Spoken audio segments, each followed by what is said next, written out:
want to start these? I mean, you usually start yours with a little bit. Hey everybody, welcome to another...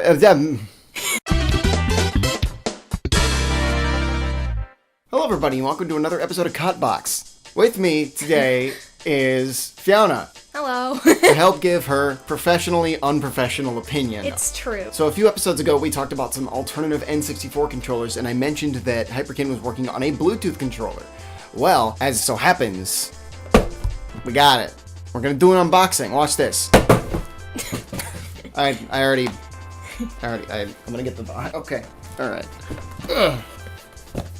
Take your game night to the next level with Hyperkin's Admiral Premium Wireless Bluetooth Controller for the Nintendo 64. Its comfortable ergonomic design and high-performance analog joystick and dual Z buttons give you the edge you need to double jump, Z target, and smash your way through any competition.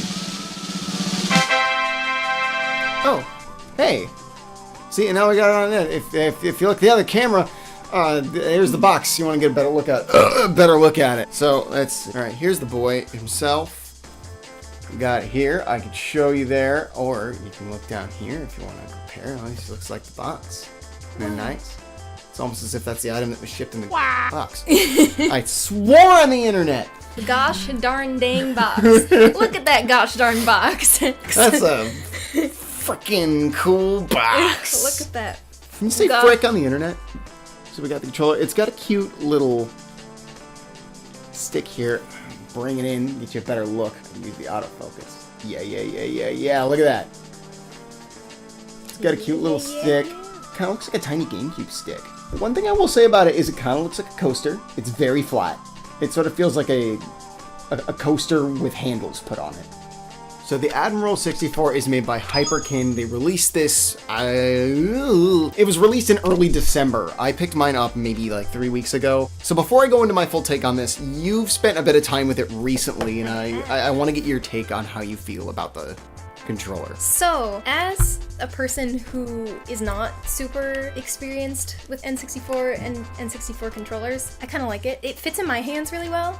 I have pretty small hands, so I like the way that it feels, like the grips. I guess I should go to the other camera. Yeah, like it is really flat, and the handles are kind of small, so I can see how if you have bigger hands, I can see how that would feel awkward. But for me, like, it just fits in my hands really well. I'm a lot more, like, experienced with GameCube. Like, that GameCube was my boy. The fact that it kind of does feel like a GameCube controller, that's good to me. And it's wireless, so... That's true.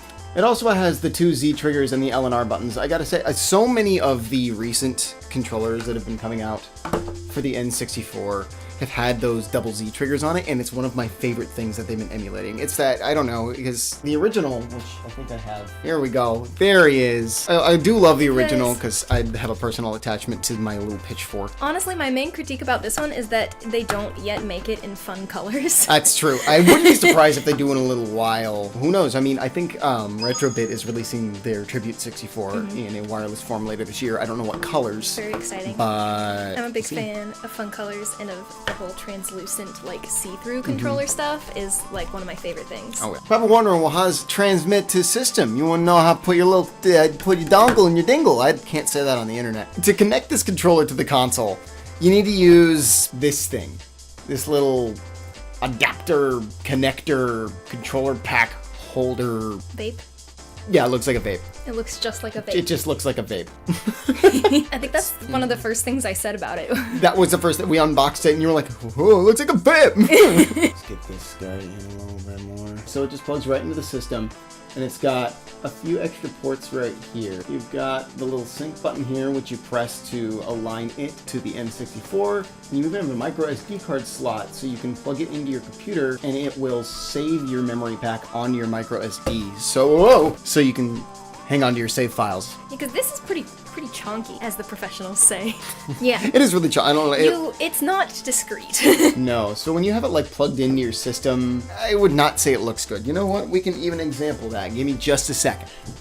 Get out of here. Doing a visual experiment. Here I have my original N64. This is the one I got when I was like 5 years old. Aww. It does not work anymore. He's very broken. But he has become my display and example N64. So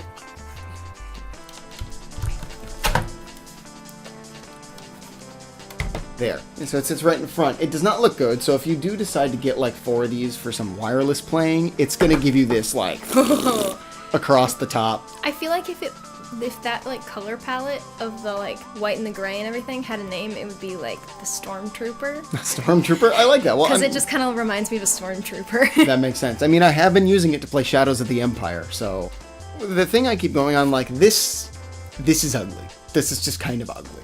But it also holds the controller pack, and like, I don't know how else you're gonna get away with that without building something like this. I've been spouting this left and right to everybody who's asked me about this controller so far. Like 99% of my grievances that I have, or like issues or anything like that, is negated by the fact that this is a wireless controller. It's Bluetooth. You can charge it through a little like port at the top, and it lasts for hours. Like, you can go for a good while. I probably should have paid attention to how long the battery lasted, but I didn't. You know, I'm gonna write it right here.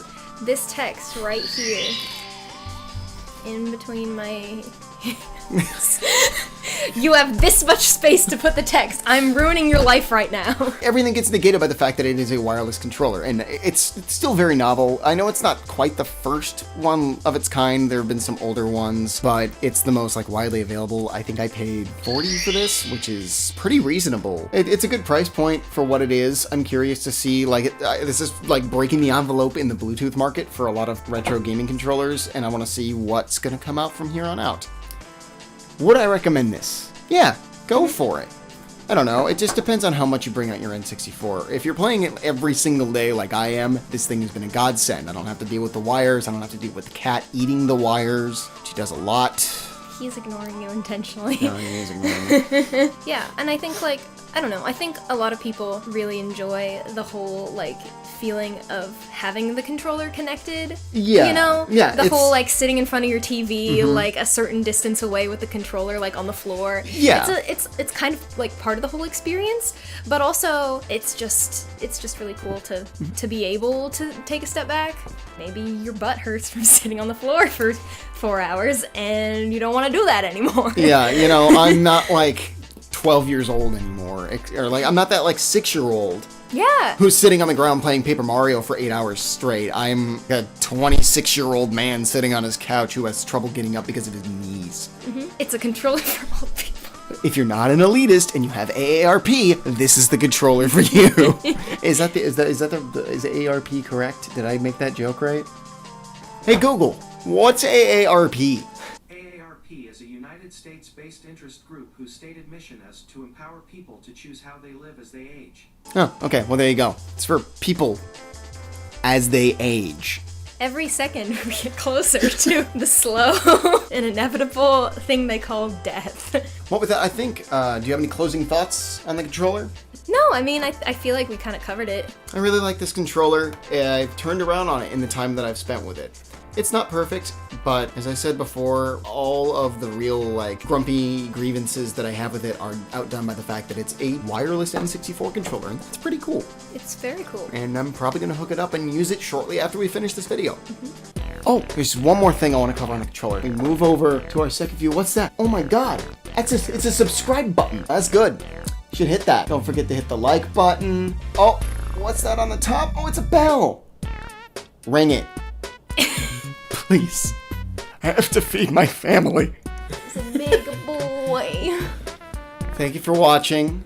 Thank you for hopefully liking, the commenting, the subscribing. I know that's an old bit at this point, but it really does help. It feeds me. It feeds her. It feeds him. It doesn't. We don't get paid for this. You know. They don't need to know that. No. It feeds our family. It feeds me with attention. My 3 succulents. Alright, well thank you guys for watching another episode of KotBox. We'll see you next time.